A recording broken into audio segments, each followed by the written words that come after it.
सन्माननीय पत्रकार मित्रो, आज बेस उपक्रमामध्ये मी बेसच्या चेअरमन साहेबांना, चेअरमन जनरल मॅनेजर साहेबांना समर्थ बेस कामगार सेनेच्या वतीने त्यांना सोबत घेऊन भेटायला आलेलो आहे। त्यांना भेटल्यानंतर या कॉन्फरन्स हॉलमध्ये आम्ही कामगारांच्या प्रश्नाबद्दल चर्चा केली। ही चर्चा करत असताना मी त्यांना सांगितलं, बेस्ट ही मुंबईकरांची ओळख आहे, ती राहिली पाहिजे, टिकली पाहिजे, चांगली सेवाही द्यायला पाहिजे आणि त्या दृष्टीने कामगारांचे काही जे काही प्रश्न आहेत ते प्रश्न आपण सोडवावे आणि जे प्रश्न आहेत ते घेऊन मी आलेलो आहे। एक निवेदन तुम्हाला यापूर्वी दिलेले आहेत। 5 प्रश्न आम्ही साहेबांना दिलेले होते आणि त्या 5 प्रश्नावर चर्चा झाली। मी आपल्याला सांगेन, युनियन जरी असली तर युनियन संस्था म्हणजे बीएसटी टिकली तर युनियन टिकणार राहणार। आणि मग आज बीएसटीच्या जनरल मॅनेजर साहेबांना भेटल्यानंतर बीएसटीची आर्थिक परिस्थिती जी आहे ती पाहिल्यानंतर बीएसटी पूर्वीची आणि आत्ताची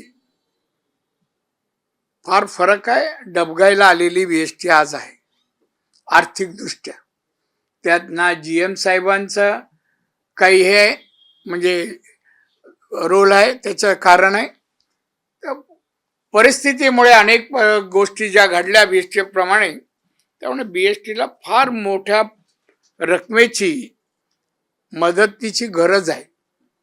आज जवळजवळ 8000 बसेस पाहिजेत बीएसटीला। बीएसटीकडे 750 बसेस आहेत आणि अनेक रेंटवर घेतात 500, जवळपास 1100-1200 आहेत। या वर्षाच्या बजेटनी साहेबांनी 300-750 कोटीची तरतूद केली आहे ना तुम्ही, 300 बसेस, तरी पण 1500च्या आत हव्या किती 8000। हा शॉर्टफॉल आहे। तसंच कामगारांचे प्रश्न आहेत, निवृत्ती वेतन त्याची रक्कम दिली गेलेली नाहीये। त्यानंतर कोविडमध्ये जे काही कामगारांना भत्ता द्यायचा होता तोही 78 कोटी आहे। असे अनेक 4-5 प्रश्न आहेत, सगळे आर्थिक आहेत। मग जीएम साहेबांशी चर्चा करून मला कळलं की हा प्रश्न जीएम साहेबांच्या आवाक्याच्या बाहेर आहे ना। महानगरपालिका याच्यात गेली, महानगरपालिकेकडे ते स्वतः गेले आणि ए आणि सी बजेट एकत्र व्हावा अशी मागणी झाली, पण त्याच्यावर निर्णय झाला नाही, कुठलाही प्रश्न सुटलेला नाहीये। मी साहेबांना विनंती केली आणि आमच्या युनियनच्या पुढाऱ्यांना, आपण हे सगळे प्रश्न घेऊन राज्य शासनाकडे जाऊया। राज्य सरकारने जर मदत केली तर बीएसटी राहणार आहे मुंबईत, अन्यथा कठीण आहे। मी बीएसटी 3 वर्ष चेअरमन होतो, मला बीएसटी माहिती आहे। राज्य सरकार, मी मुख्यमंत्री राहिलोय, मंत्री राहिलोय, त्यामुळे राज्य सरकारची कायदे, नियम आणि कन्व्हेन्शन म्हणजे प्रथा याही मला माहिती आहेत। त्यामुळे मी त्यांना विनंती केली साहेबांना की आपण ते मी म्हणजे युनियनच्या वतीने आणि खासदार म्हणून, लोकप्रतिनिधी म्हणून आम्ही म्युनिसिपल कमिशनर जे असतील ते आणि अर्थमंत्री आणि मुख्यमंत्रींची एक बैठक व्हावी आणि हे प्रश्न सगळे सुटावेत आणि बीएसटी अतिशय दर्जेदाररित्या मुंबईकरांना वाहतूक व्यवस्था द्यावी अशी परिस्थिती निर्माण होण्यासाठी राज्य सरकारने मदत करावी। म्हणून आम्ही येणाऱ्या 10 दिवसात, मुख्यमंत्र्यांनी वेळ लवकर दिला तरी चालेल, पण 10 दिवसाच्या आत यावर काहीतरी मार्ग राज्य सरकारने सुचवावा, मदत द्यावी, तरच बीएसटीचं हिताचं म्हणजे बीएसटी राहणार आहे, टिकणार आहे। अन्यथा बीएसटीची परिस्थिती चांगली नाही। 8000 कुठे आणि 750 कुठे बसेस यावरून आपण ओळखा। आणि त्यामुळे हे काय कुठलंही युनियनबाजी करण्यासाठी मी आलो नाही। बीएसटी आणि मुंबईची जनता बीएसटीचा कामगार आणि मुंबईची जनता यांच्यामध्ये कोणीतरी सांगता ते समन्वय घडून आणणं, याच हेतूने मी आज आलो. समजून घेतलं बीएसटीला, कामगारांची बाजू समजून घेतली आहे आणि ती घेऊन मी आल्यानंतर माझ्या मताशी जीएम साहेब सहमत आहे की नाही हे तुम्ही विचारा. पण मला वाटतं हा एकमेव मार्ग आहे की राज्य सरकारने माननीय देवेंद्र फडणवीस आणि अजित पवारनी भरीव मदत एकदा करून नाही चालली. सोर्स ऑफ इन्कम भविष्यासाठी पण कायमस्वरूपी निर्माण व्हायला पाहिजे. पूर्वी सप्लायची मदत होती, खाजगीकरणातून सप्लाय गेला आणि हँडिकॅप बीएसटी झालेली आहे. जबाबदार काही शासनाच्या निर्णयामुळे बीएसटीची परिस्थिती आहे. त्यामुळे शासनाने हे वाचावं असं माझं प्रामाणिक मत आहे. त्यामुळे तुम्ही जरी बातमी घ्यायला आलात तर तुम्ही पण मुंबईकर आहात, मुंबईच्या हिताची बातमी द्यावी. याच्यातून चांगलं आम्ही निष्पन्न करू असं मला वाटतं. आता तुम्ही जीएम साहेबांना काय विचारायचं विचारू शकता.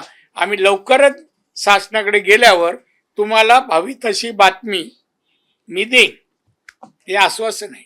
दादा, आणखीन एक कर्मचाऱ्यांशी ज्यावेळेस आम्ही बातचीत करतो त्यावेळेस त्यांच्या पदोन्नतीचा एक मुद्दा प्रामुख्याने समोर येतो. 30-30 वर्ष झाला आम्ही एका पदावर आहोत, आमचा काय दोष आहे असं देखील आपलं म्हणणं आणि कामगारांना रास्त आहे. एक तुम्हाला मी पहिल्यांदाच वास्तव सांगितलं काय बीएसटीचे. मी आता माझ्याकडे काय पैसे नाही, खाली आता मी रस्त्याने चाललो, भिकारी आला, साहेब खाणे को देऊ, तर माझ्याच खिशात काय नाही, मी त्याला काय देणार. हा बीएसटीची ती सेम परिस्थिती आहे. कामगार निवृत्ती वेतन नाही दिलंय, कोरोनामध्ये 78 कोटी फक्त नाही दिलेत. याचाच अर्थ असं नाही की टिकायला काय बघा बीएसटी देत नाही. हे बीएसटीकडे येणारे पैसे वाहतूक करतात त्यांच्याकडूनच येतात ना, ते पुरेसे नाही येत ना. आणि जगात कुठला ट्रान्सपोर्ट सरकारच्या मतीशिवाय प्रॉफिटमध्ये नाही आहे, लॉसच आहे ट्रान्सपोर्ट वाहतूक व्यवस्था. आणि त्याला हे अपवाद नाही आहे. मी सांगतो लवकरच ही परिस्थिती आम्ही निर्माण करू. पूर्ववत बीएसटी, पूर्वी जशी बीएसटी होती तशी आम्ही निर्माण करू. तुम्ही पत्रकारांनी या सगळ्याला पोषक वातावरण जनमानसात सरकारमध्ये पण मत जाईल अशी अतिशय चांगल्या भाषेतली बातमी पोचवा सगळीकडे विनंती. साहेब, सर्वसामान्यांना एकच प्रश्न पडतो, मुंबईची गर्दी वाढते, बीएसटी मागणी आहे, आपण बघितलं बीएसटी फुल असतात तरीच आपण बघत नाही कमी आहे किंवा चालले असतात. अशा वेळेसही बीएसटी कावर लॉस मध्ये हा प्रश्न कोणालाही पडतो. फक्त एक्सप्लेन करा. एक थांबा, मी एक्सप्लेन तुमच्यावरती आज जीएम आहे मी.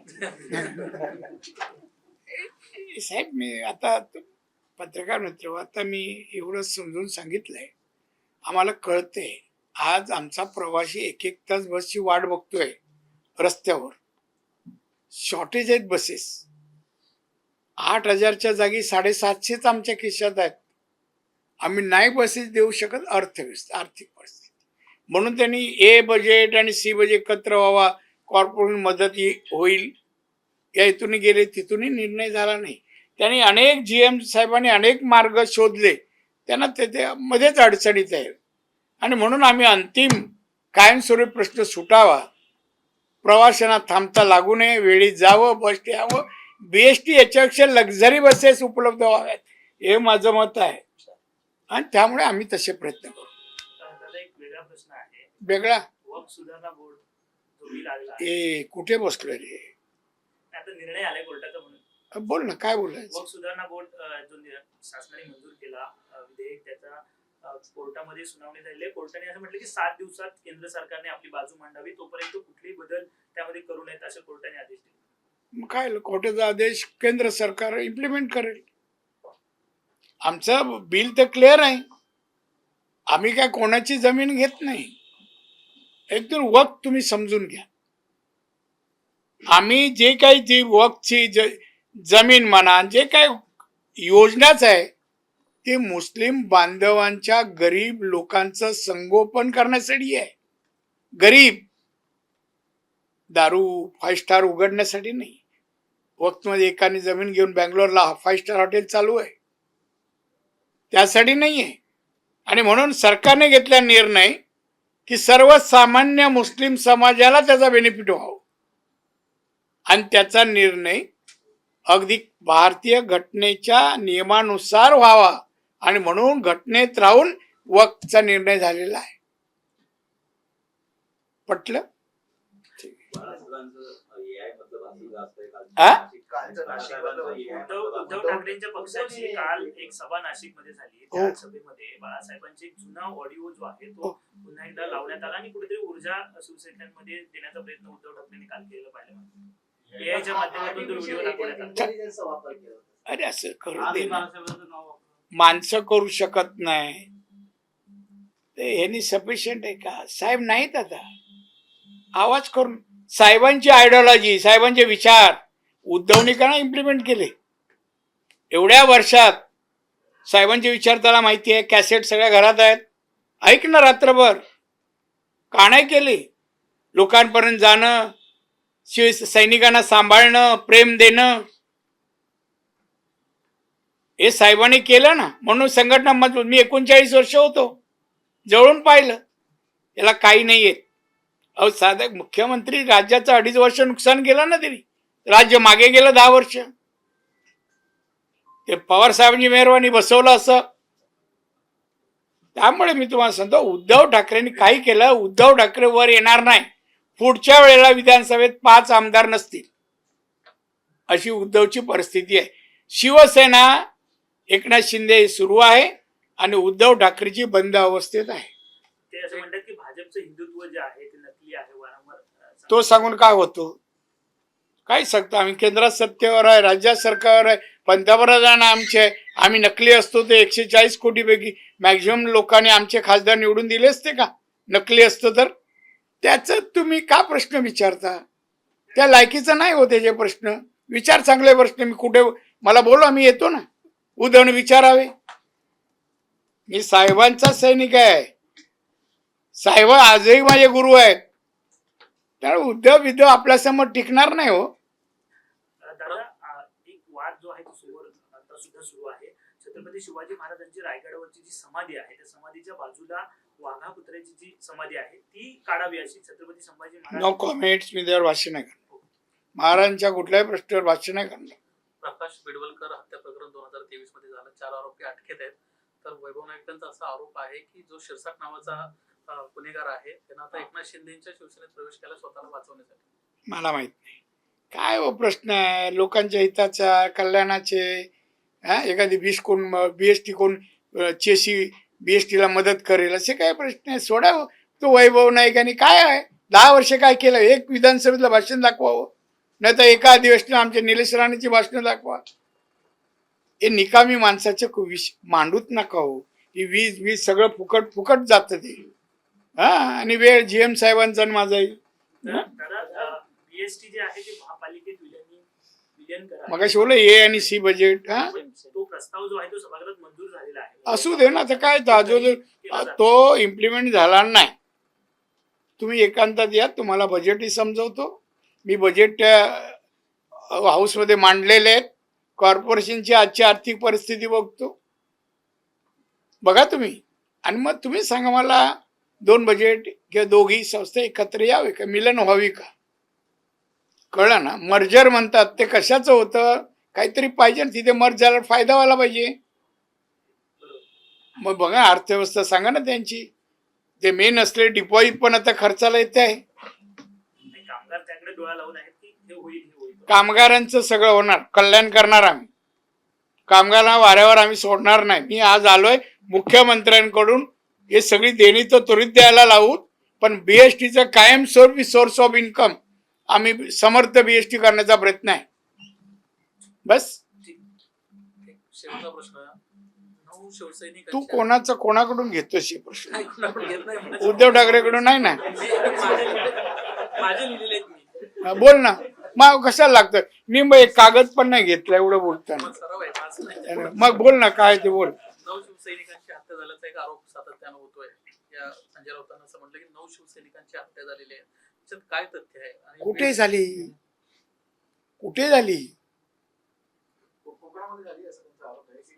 24 हत्या झाल्या, त्यातील 9 शिवसैनिक होते असा आरोप आहे. नाही, मला प्लीज असं करा, ते संजय राऊत सांगा, नाव सांगा. कोणाची हत्याने कोणी केली? घाबरतो कशाला? एवढा जीवाला घाबरतो तर घराच्या बाहेर येऊन प्रेस का घेतो? आझाद मैदानला ये, क्रॉस मैदानला ये, आम्ही येऊ ना ऐकायला. आणि तुम्ही काय हो, उद्धव आणि तो संजय काय लोकांना काय देतात हो? कधी भीक देताना संजय राऊतला पाहिलं का उद्धवला पाहिलं हो? का गरीबाला 5 रुपये दिले कधी? काही तुमच्या त्यामध्ये कोरोना आला, कोणाच्या घरात पाठवलं का धान्य, जेवण, खावण या शिवसेनेवाले एकाने कोणी? काय उगाच तुम्ही उगाच ते दुकान चालवता हो. दादा, एक नेशनल मुद्दा है कि नेशनल हेराल्ड मामले में जांच एजेंसी ने चार्जशीट दाखिल की जिसमें आरोपी भाई साहब, कानूनी व्यवस्था या कोर्ट कचहरी का कोई क्वेश्चन को मैं आंसर नहीं देने वाला. नहीं सर, उससे रिलेटेड नहीं है. उन्होंने आरोपी बनाया है सोनिया गांधी और राहुल गांधी को, लेकिन मैं नहीं, कोर्ट का मामला है. नहीं सुनिए तो. नहीं, कुछ सुनने का नहीं. मुझे मालूम है पूरा केस, मुझे केस पूरा मालूम है. कि कांग्रेस विरोध कर रही है.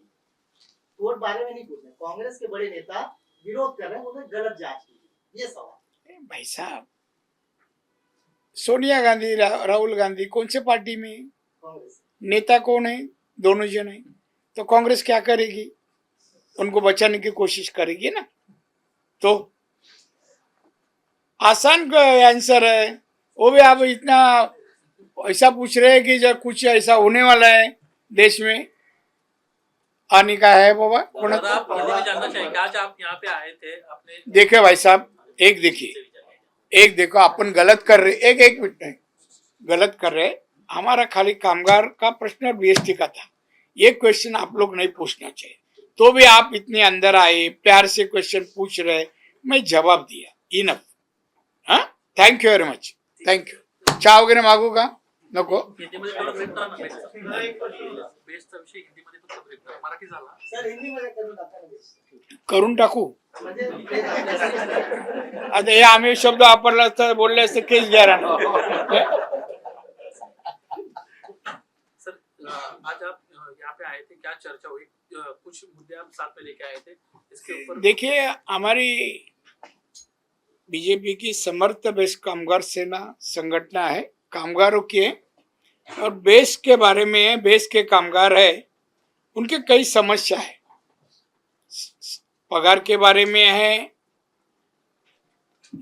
बसेस के बारे में भी है, रिटायर लोग की भी पेंशन के बारे में काफी समस्या, 4-5 समस्या है.